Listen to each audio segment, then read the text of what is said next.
अब ये प्यार और जो उत्साह हमें देखने को मिल रहा है अपने वोटरों में, समर्थकों में, और जो आम जनता लगाव रख रही है, उससे बीजेपी बौखला रही है। कभी हमारी गाड़ी के पीछे इलेक्शन कमीशन की गाड़ी लगा देते हैं, कभी हमारी गाड़ियों को पकड़ लेते हैं। ये पकड़ते रहें, करते रहें, ये इनकी बौखलाहट बता रहे हैं। इनमें दम हो तो अतुल गर्ग की गाड़ी के पीछे गाड़ी लगाएं। जी दोस्तों, हम आ चुके हैं डोली मैम के यहाँ और बात करेंगे, उनको जानेंगे चुनाव के बारे में। मैम, अभी जो आपका चुनाव प्रचार चल रहे हैं और कल भी काफ़ी रुकावटें भी आई थी आपके उसमें, मैम उसके बारे में क्या कहना चाहेंगे आप?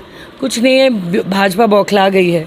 हम तो शांति से अपना चुनाव प्रचार कर रहे हैं, लोगों के बीच में जा रहे हैं। हमारे समर्थकों का हमें प्यार मिल रहा है। वो जिस तरीके से गाड़ी को घेर लेते हैं, गाड़ी के आगे पीछे गाड़ियां लगा देते हैं, और जिस तरीके से वो डॉली शर्मा जिंदाबाद के नारे लगाते हैं, ऑटो रिक्शे वाले गाड़ी रोक कर कहते हैं कि दीदी आपका स्टेटस लगाया है। अब ये प्यार और जो उत्साह हमें देखने को मिल रहा है अपने वोटरों में, समर्थकों में, और जो आम जनता लगाव रख रही है, उससे बीजेपी बौखला रही है। कभी हमारी गाड़ी के पीछे इलेक्शन कमीशन की गाड़ी लगा देते हैं, कभी हमारी गाड़ियों को पकड़ लेते हैं। ये पकड़ते रहें, करते रहें, ये इनकी बौखलाहट बता रहे हैं। इनमें दम हो तो अतुल गर्ग की गाड़ी के पीछे गाड़ी लगाएं। जी बिल्कुल, जी मैम। इनमें दम हो तो ये अतुल गर्ग के घर के बाहर लोग लगाएं। सारी चीज़ें एक व्यक्ति जो मेहनत कर रहा है, जो जनता के मुद्दे उठा रहा है, एक इंसान, उसके पीछे लग गए। मेरी गलती क्या है? मेरी गलती है मैं गाज़ियाबाद के मुद्दों पर बात कर रही हूँ। मेरी गलती है मैं गाज़ियाबाद के लोगों को सुविधाएं देना चाहती हूँ, उनके अस्पताल, सड़क, रोड, उनकी समस्याओं, स्कूल, कॉलेज और स्टेडियम, इन पर बात कर रही हूँ। मैं उनके घर के बाहर की सड़क पर बात कर रही हूँ, जो पानी उन्हें नहीं मिल रहा है उस पर बात कर रही हूँ। इनकी पोल खोल रही हूँ। ये मेरी गलती है। अगर ये मेरी गलती है तो लगती रहे, मैं तो जनता की चीज़, मुद्दे उठाती रहूँगी। मैम, मेरा एक क्वेश्चन रहेगा कि राहुल गांधी जी की अगर बात करी जाए तो राहुल गांधी का जो खानदानी जो गढ़ है उनका, बरेली आप ले लो, तो आपने उनको, रायबरेली ले लो मैम, उनको छोड़ के वो वायनाड की सीट पे लड़ रहे हैं मैम, उन्हें वहाँ से टिकट क्यों नहीं मिला? मोदी जी गुजरात छोड़ के बनारस क्यों लड़ रहे हैं? पूछो। जी बिल्कुल। तो मैम उन्हें अभी तक वायनाड, अपनी बरेली सीट से कोई टिकट नहीं मिला है। मोदी जी गुजरात से बनारस लड़ सकते हैं, उन्हें डर है कि गुजरात में लोग हरा देंगे। जी बिल्कुल। तो ये तो इंसान की मंशा है, कहीं से भी लड़े। जी वो मैं गाजियाबाद से लड़ रही हूँ, इसमें क्या बात है? कल को अगर पार्टी मुझे किसी और क्षेत्र से लड़ा देगी, वहाँ से लड़ूंगी। जी बिल्कुल। ये कोई सवाल नहीं है। सवाल आप एक बार ये भारतीय जनता पार्टी से पूछें कि गुजराती व्यक्ति गुजरात से ना लड़के उत्तर प्रदेश के लोगों का हक खा रहे हैं। उत्तर प्रदेश का कोई नेता, उत्तर प्रदेश के बनारस का कोई नेता वहाँ से लड़ रहा होता आज। जी बिल्कुल। क्यों कर रहे हैं? तो राहुल जी अगर वायनाड से लड़ रहे हैं तो क्या दिक्कत है? उनका जहाँ से मन करेगा वहाँ से लड़ेंगे, वो देश के नेता हैं। मैं वही बीजेपी का ये सवाल रहा है कि अगर ये जो हमारा, आप कहते हो कि बेरोजगारी का मुद्दा बीजेपी के पास नहीं है, उनके पास सिर्फ मुसलमान, हिंदू मुसलमान वो करते हैं, बेरोजगारी है ही नहीं।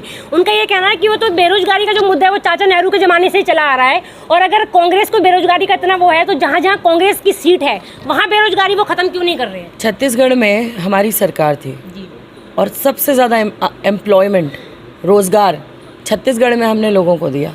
तेलंगाना में हमारी सरकार है। आज आत्महत्या के कारण जो लोग मरते थे ना तेलंगाना में, आज वो किस्से बंद हो गए हैं। कर्नाटक से आपको कोई ऐसा किस्सा सुनने नहीं मिलेगा कि वहाँ भर्ती पेपर लीक हो रहा है, भर्ती घोटाला हो रहा है, या बच्चे डिग्री जला रहे हैं। ये सब उत्तर प्रदेश में दिख रहा है, ये सब राजस्थान में दिख रहा है जहाँ भाजपा का शासन है। तो कहने का मतलब ये है कि इनकी पोल तो जनता खुद खोल रही है आज। लेकिन भारतीय जनता पार्टी को 45 साल में लोगों को सबसे ज़्यादा बेरोज़गारी दे रही है, युवाओं को पेपर लीक दे रही है, भर्ती घोटाले दे रही है।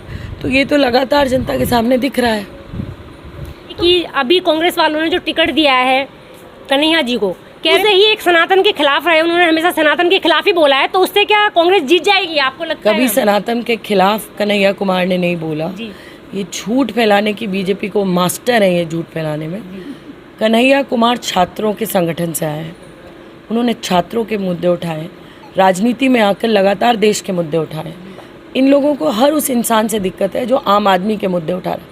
इन्हें ये है कि अनपढ़ रहेगा इंडिया तभी तो अंधभक्त बनेगा। तो यही इनका एक चाल चरित्र और चेहरा है भारतीय जनता पार्टी का, जिसे जनता अब समझने लगी है। जी, तो मैम इस बार गठबंधन के आगे बीजेपी सरकार का कुछ भी नहीं चल पाएगा? मुझे नहीं लगता, क्योंकि जिस तरीके से मेरे क्षेत्र में भारतीय जनता पार्टी के प्रत्याशी अतुल गर्ग खदेड़े गए हैं, धौलाना में क्रॉसिंग रिपब्लिक से भगाए गए हैं, लोनी में पिटने की कगार पर थे, मुजफ्फरनगर में भाजपा के प्रत्याशी की गाड़ी का क्या हाल किया गया, नोएडा में भी यही हाल है, मेरठ में भी यही हाल है कि हम भगवान राम के का रूप देखते थे अरुण गोविल में, वो राजनीति में कैसे आ गए। तो कहने का मतलब ये है कि आप जनता को मूर्ख नहीं बना सकते, जनता समझदार है। अभी तो इन्होंने नेता उतारे थे, मोदी जी के रोड शो फेल हो गया, अब ये अभिनेता उतारेंगे। सुना है अब कोई नई अभिनेता आएंगी गाज़ियाबाद के वोटरों को लुभाने, क्योंकि काम के नाम पर तो इन पे देने के लिए कुछ नहीं है, सिर्फ और सिर्फ शून्य है, शून्य है। तो कभी नेता और कभी अभिनेता यही कर रहे हैं। मैम ये किसानों को लेके भी आपने देखा होगा, हेमा मालिनी कहा था किसानों के साथ गेहूं काटती नजर आई है हेमा मालिनी, शायद इससे पहले तो नहीं आई, तो उसके लिए आप क्या कहना चाहेंगे? देखो, किसान की बेटी अगर गेहूं काटे, हम जैसा कोई काटे, तो लोग यकीन भी करेंगे। अब कोई बम्बई से आके गेहूं काटे तो कौन विश्वास करे? ये फालतू की नौटंकी है। Thank you ma'am.